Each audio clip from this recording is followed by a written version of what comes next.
Hi everyone, and welcome to the Vet View. Today we'll be speaking with one of my great mentors, EMichele Paul. She's a former Marine and the creator of Rhapsody Open MIc, a San Diego-based music, poetry, and networking event. Thanks for coming in today, EMichele. Thank you for having me.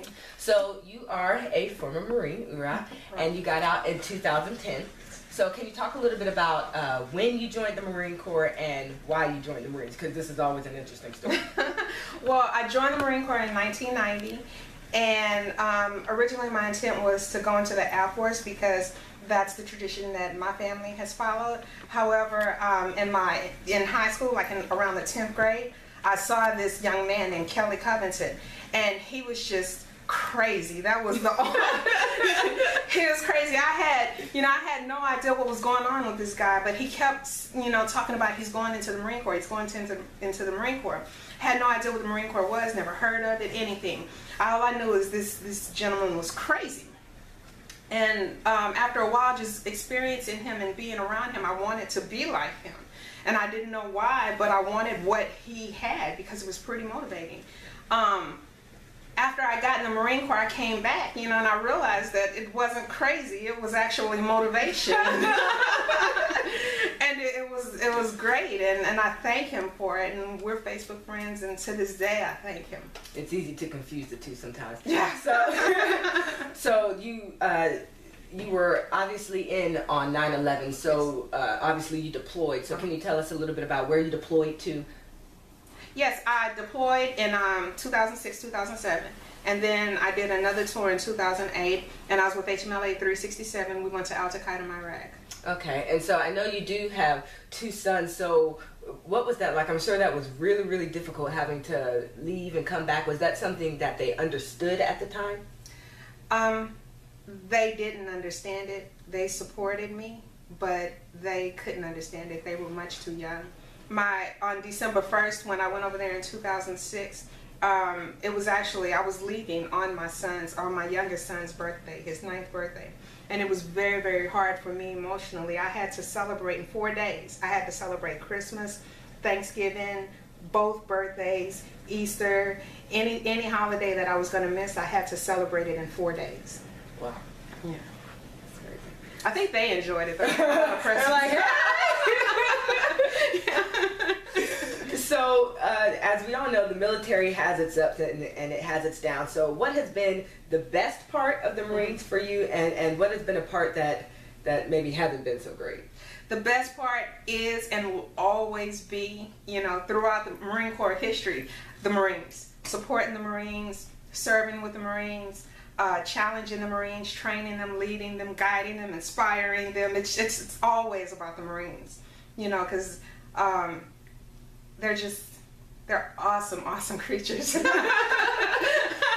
Awesome specimens. Awesome. I must say so myself. The worst part or the most difficult part about being a Marine is leaving your family. It's always difficult to leave your loved ones. Now, when you left the Marine Corps, you were diagnosed with PTSD. Mm-hmm. And I know for the civilian community, a lot of times they're not exactly sure what that is. Right. So what was that like for you? What were your symptoms, and how did you start getting treatment? It was difficult for me to, when I first heard the news, because my very first reaction is, oh my God, I'm crazy. That was my first experience with it, and the simple reason because I didn't understand it. I didn't know it. I hadn't, I'd heard about it, but it didn't affect me, so I didn't read up on it. Dealing with it, once I realized that it was a part of my life, I had to learn how to deal with it. If I wanted to continue to be Michele, if I wanted to be efficient and effective, in my life and in my family's life. So I did a lot of reading about it. I did a lot of praying about it. Every time I went and talked to my therapist, I would go behind her, listen to what she said, and I would do my own research and my own study about it.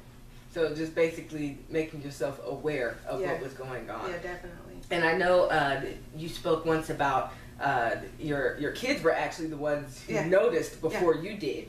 And so what were some of the methods that you used to kind of identify when you felt like you were kind of slipping back into that place?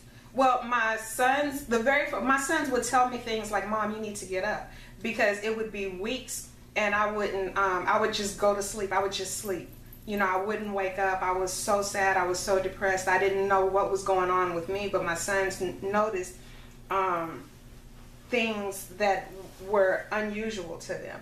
And I wouldn't eat. I just was not myself. And whenever I got out of the slump, I wrote down everything they told me. I wrote down all of my feelings. And I wrote down, okay, well, these are things that I like to do. So whenever I got whenever I felt like I was getting into that mode again, I would put in like something to help me overcome that. I wasn't gonna fight it. I wasn't gonna beat it. You know, there was no way I was not going to get in those moods. Mm-hmm. But now I was able to recognize them, and I was able to say, okay, when this happens, I need to be aware of it, and I need to make sure I have something in place. I even told my kids, I was like, okay, when I get like that, tell me to go to the beach, tell me to go PT, tell me to go, you know, tell me to go do something, tell me to read a book. Do not let me listen to slow music, you know. It was just, you know, I needed the support from family and friends. So being proactive instead of reactive. Yeah. Now, you've been a poetess for a long time. So was that something that you started writing after you were diagnosed, or is that something that's been going on? I won't say how long it's been going on. I will say it's been going on since I was 8. So it's been going on since I was 8 years old, and my first poem was actually written about me being hungry. The pizza man didn't come on time. It can be a traumatizing. Yeah, it's very traumatizing. And I wanted my pepperoni pizza. But I wrote about how I was feeling at that particular time, and it helped me at 8 years old. So from that point on, poetry was my outlet to, you know, express anything, whether it was joy, pain, excitement. It was able to get out through poetry.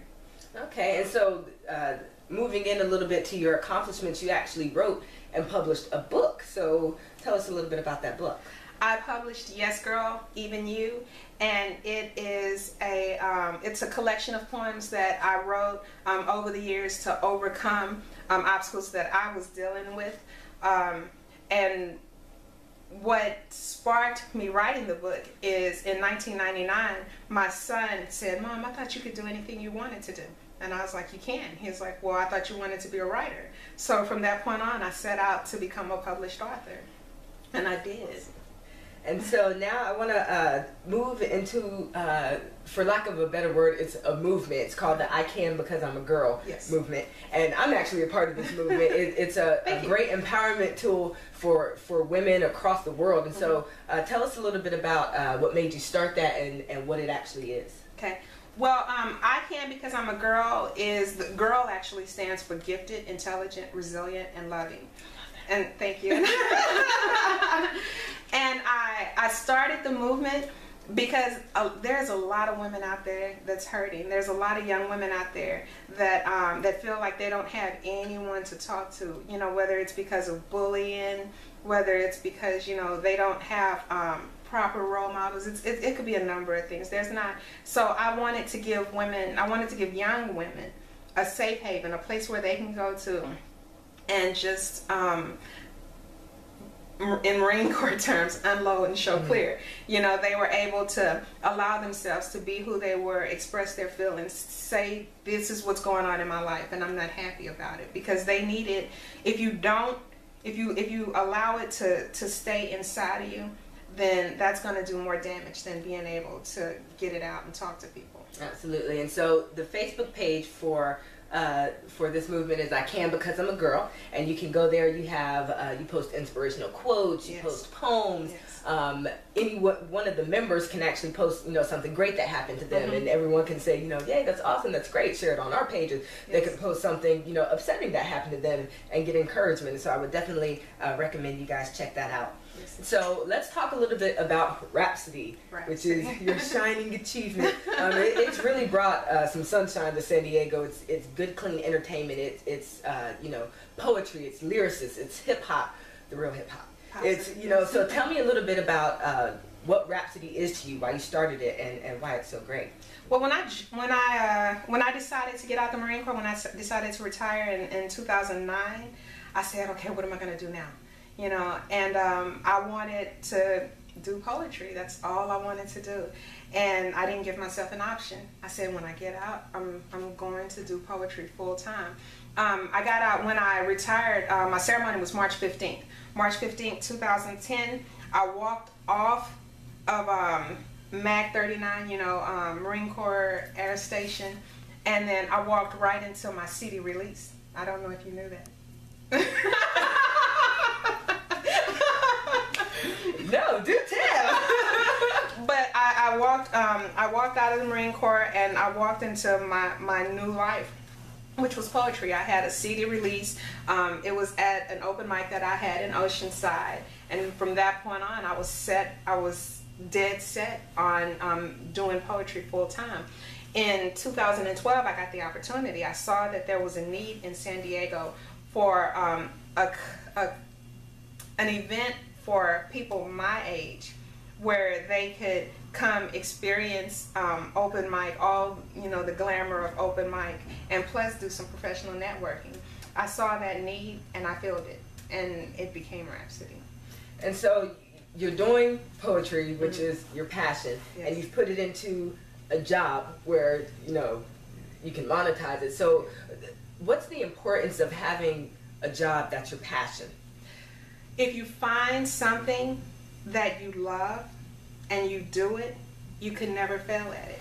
Even if you make mistakes, even if you don't get it right, even if you have to do 15, 20, 30 changes, you know, you continue to do what you love, and you will always love what you do. I know that sounds so cliche, but it's the truth. I get the opportunity, you know, twice a month to listen to poetry, to meet poets, to hear different perspectives, and not only that, the bonds that I make during those those 2 times a month extend outside. I go and support other people's events. They come and support mine, and I have another family. It's great. That's amazing. So, what advice would you have for veterans who are because you've been through this valley of PTSD, you've come out on the other side, you're doing all these great things. What advice would you have for a veteran who maybe just found out they have PTSD, or, you know, they're fighting it right now, they know they have it but they don't want to acknowledge it? Mm-hmm. What advice would you have for them? Submit to it. You have to acknowledge that you have it. You can't deny it, because the longer you say you don't have it, the longer you will continue to have it and not be able to recognize it. It's difficult. It is probably, dealing with this is the most difficult thing I've ever had to overcome, you know, in my life. But the very first thing that I did to start this process is to acknowledge it. And it's a daily process. It's not something that you do for 6 months and then think it's better. Mm-hmm. You have to, as long as you have it, you have to deal with it. You have to recognize it. You have to look at it in the face and say, nope, not today. You know, I'm gonna win. That's inspiring. So on the flip side of that, on the poetry and writing side of that, what advice would you have for a veteran who's maybe struggling with something, or a veteran who's not struggling with something, and they maybe thought about doing poetry, they thought about writing, they went to an open mic one time and it was awesome, but they don't think they can write? What advice would you have for them? Write. Right. Just write. You're gonna, if you write, you're going to uncover things that you probably didn't even know about yourself. You know, and it might not come out in the way that you intended. It's not going to come out all glamorous, and you're not going to win any, you know, poet, you know, laureate or anything, but just write it out. And then if you continue to do it, it's like life. If you continue to do it, you'll get better at it. Right. And so Rhapsody is moving up to the next level this summer. You guys are putting on your very first summer concert series. Yes. And so you guys have artists coming from the Netherlands. You have artists coming from New Orleans. You have Californian artists who are going to be here performing. I'm getting so excited. I'm pumped up. So what are the dates for that? And tell us a little bit about what's going to be going on those days. Okay, well, it's the first Saturday in every month, so that would be May 4th, June 6th, June 7th, and August 3rd.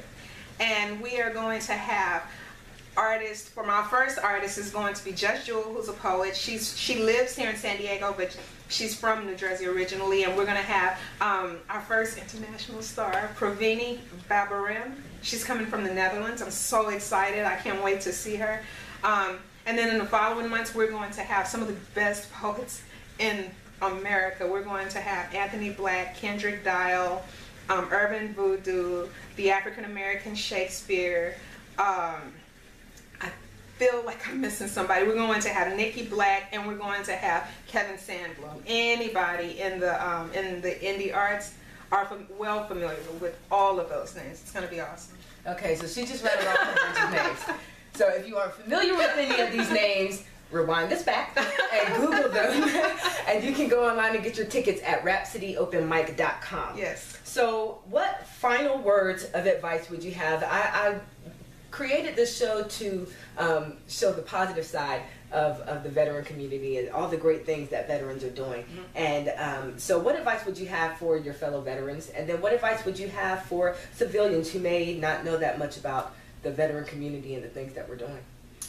Well, every morning I look at myself in the mirror, and I think about, you know, the things that I've done the day before, and I ask myself, you know, does my character and my reputation resemble one another? And if I can honestly say yes, then I've done my job, and if not, then I'm going to do it today, that day. Just continue to be yourself, be who you are, stay true to you. People are going to think the world of you. People are not going to like you for whatever reason that they have. At the end of the day, walk your walk. Be true to yourself and do what you love. And no one will ever be able to take anything away from you. To the people that, the civilians that have never been associated with the military or don't know anything about us, we're great. You should really get to know us. And I say that jokingly, but it's true. You know, get to know us. Go talk to someone. There's a recruiting station somewhere in your community. Just go and say hey to a recruiter. And this is why she's my mentor. Guys, you can catch up with EMichele on Facebook. You can find her at I Can Because I'm a Girl or at Rhapsody Open Mic. You can also follow her on Twitter at Rhapsody Open Mic, or go online to her website at rhapsodyopenmic.com. Thanks, guys. We'll see you next time on The Vet View.